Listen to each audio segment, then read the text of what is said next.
All right, I'm here with Phil Kramer, head of animation at Digital Domain. Hey, Phil, how are you? Good. How are you doing? I'm doing great, thank you so much. How has Siggraph been so far? Fantastic. Some really great panels and lots of good parties. Been a good experience this year. Oh, wonderful. Well, as you know, our users know, we've had a lot of perspective from the exhibitors here, but now we wanted to reach out to studios, and particularly you with Digital Domain, to see what the job market is like. So are you hiring currently for animation at Digital Domain? Yeah, it's looking really good, I think. I mean, we're looking for about 15 animators for multiple shows. We're hiring for Power Rangers, Fast 8, and some other projects we can talk about. So I think it's a really good market right now for the artists to be in. Things have changed a lot since the last few years, where it was much harder, I think, to get jobs. So yeah, it's a good moment to get in the industry. Oh, it's very exciting. And it sounds like a lot of what's going on is not actually local to Los Angeles, but in Vancouver. Yeah, we're doing about 2/3 of the work in Vancouver. So the feature production mainly happens there, and we're hiring mainly in Vancouver. Yeah. That said, though, I mean, good artists, if you're really excellent, we're going to hire you no matter where. But I think it's easier to get into Digital Domain if you're up there, you know, like we have more entry-level positions open. Got it. So speaking of good artists, what would you be looking for in a demo reel from a potential hire? Well, good weight, be unique. I mean, this is for animation, obviously, only, but like I think there's a lot of animation mentor reels out there, and they're beautiful. But the thing is, they're very repetitive, and so we normally review a ton of this stuff. So the more, I think, if you can find a way to be different than your classmates, that's a good way, to start, I think. Yeah. And to me, it's normally try to find something complicated to do, like use constraints, multiple characters, have one character write a different character, or something like that, because it shows that you're technically adept, and that's, for me, very important. Sure. I mean, I think it's always different depending on where you go. Like, Digital Domain is mainly focused on physical animation, like action movies, this kind of stuff, robots. So like we're not looking so much for beautiful acting and dialogue stuff. So just be aware that you kind of think about where you want to head and target your demo reel towards that, and also what you do in the classes in school and whatnot.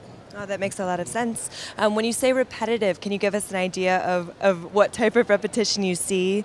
Well, it's every school has a certain curriculum, right? And I think this drives the animators to do similar things. Like there's always the same, because it's the same characters that we see a lot. And then I know the classes by now without having gone to the school, that I know like, oh, this must be from Dialogue 1 or something. And so I think it helps there to just try to think outside of the box, like dress up the character different than your classmates, do different things, and have smart ideas of what you do in your little pieces. No, that makes a lot of sense. So versatility, a diverse reel, but at the same time something that's tailored to what Digital Domain does. Yeah.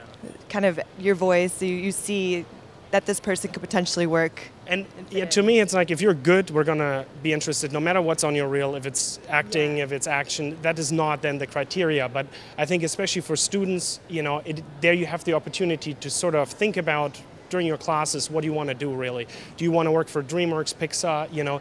That is a different track than working for a Digital Domain, right? And so I would just think about that while working, right? Like if you want to do more of the creature classes or focus on this kind of stuff, because I'm mainly trying to find great weight, like nice spacing, nice timing, like the typical things in animation, but that applied to a more realistic motion, right? Not to a cartoony squash and stretch style motion. No, absolutely. Are there any other pointers you want to throw out there, whether it be things that are not recommended, things that you wouldn't put in a reel?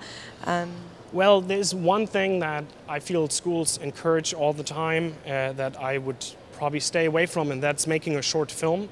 If you have a bunch of buddies and you do it with them, great. But I think the issue often is that students do something that's way too ambitious in a year or a half a year time frame.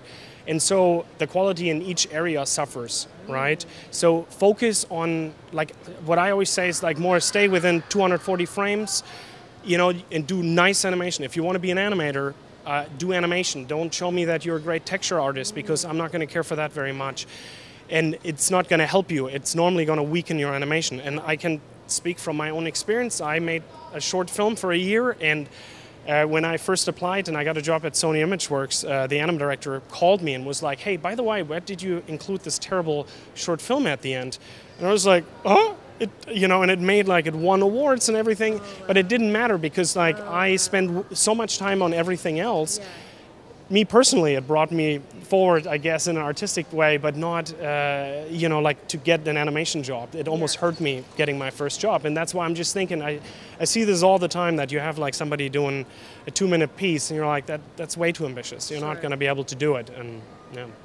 No, that makes sense. Well, thank you so much, Phil. I really appreciate your time. And thanks for giving our members a good feel for what it takes to be hired at Digital Domain. Very exciting. Thank you so much. Yeah. And good luck to you all. Thanks, you too.